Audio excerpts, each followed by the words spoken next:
Assalamualaikum warahmatullahi wabarakatuh.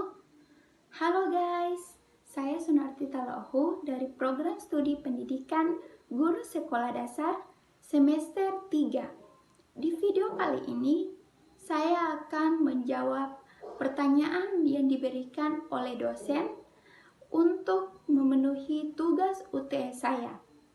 Langsung saja, poin pertama.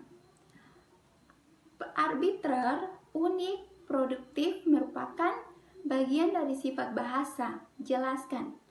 Arbitrer yaitu tidak ada hubungannya antara lambang dengan konsep atau pengertian yang disertai lambang. Contohnya, kata gajah melambangkan seekor binatang besar berkaki 4 dan memiliki belalai serta gading.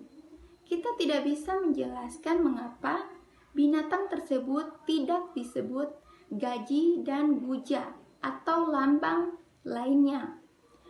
Bahasa bersifat unik karena setiap bahasa memiliki ciri khas tersendiri. Ciri khas ini menyangkut bunyi, sistem pembentukan kata, pembentukan kalimat, dan sistem-sistem lainnya. Contohnya, bahasa Jawa berbeda dengan bahasa Sulawesi. Produktif yaitu unsur bahasa yang terbatas, tetapi dengan unsur-unsur yang terbatas dapat dibuat kesatuan dari bahasa yang tak terbatas. Kedua, jelaskan menurut Anda mengapa bahasa Melayu menjadi cikal bakal bahasa Indonesia. Jawabannya karena bahasa Melayu sudah menjadi bahasa perhubungan dan bahasa perdagangan.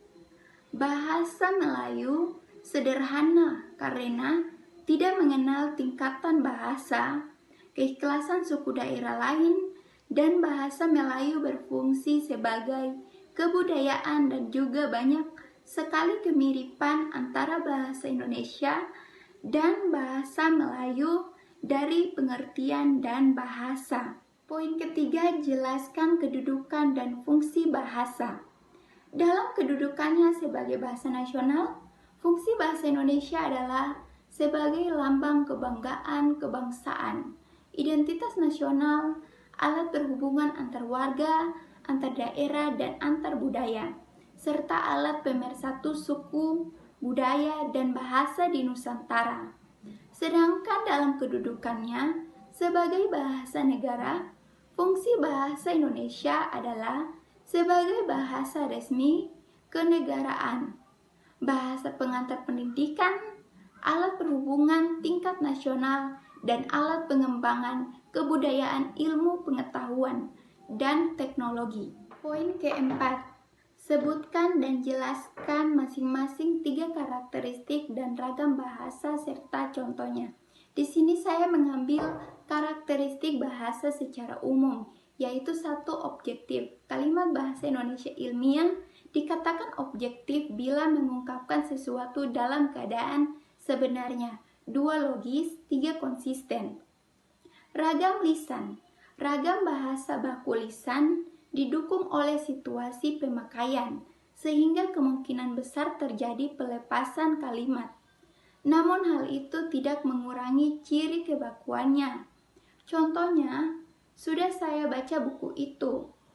Ragam tulisan. Dalam penggunaan ragam bahasa baku tulis, makna kalimat yang diungkapkannya tidak ditunjang oleh situasi pemakaian. Contohnya, saya sudah membaca buku itu. Ragam dialek, yaitu ragam bahasa dari sekelompok orang yang berada di suatu tempat atau di wilayah tertentu.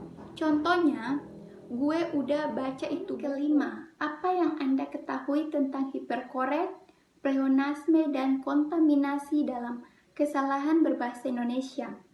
Hiperkorek adalah kesalahan berbahasa karena membetulkan bentuk yang sudah benar, sehingga menjadi salah. Contohnya, jadwal menjadi jadwal, asas menjadi azaz. Pleonasme adalah kesalahan berbahasa karena kelebihan dalam pemakaiannya kata-kata yang sebenarnya tidak diperlukan. Contohnya, saling tolong-menolong. Kontaminasi atau pencemaran dalam ilmu bahasa, kata itu diterjemahkan dengan kerancuan. Rancu artinya kacau dan kerancuan artinya kekacauan. Yang dimaksud kacau ialah susunan unsur bahasa yang tidak tepat seperti morfen dan kata morfen-morfen. Yang salah disusun menimbulkan kata yang salah bentuk. Contohnya menyampingkan menjadi mengenyampingkan. Mungkin itu saja yang dapat saya sampaikan. Lebih dan kurangnya saya mohon maaf. Wabillahi taufiq wal hidayah. Wassalamualaikum warahmatullahi wabarakatuh.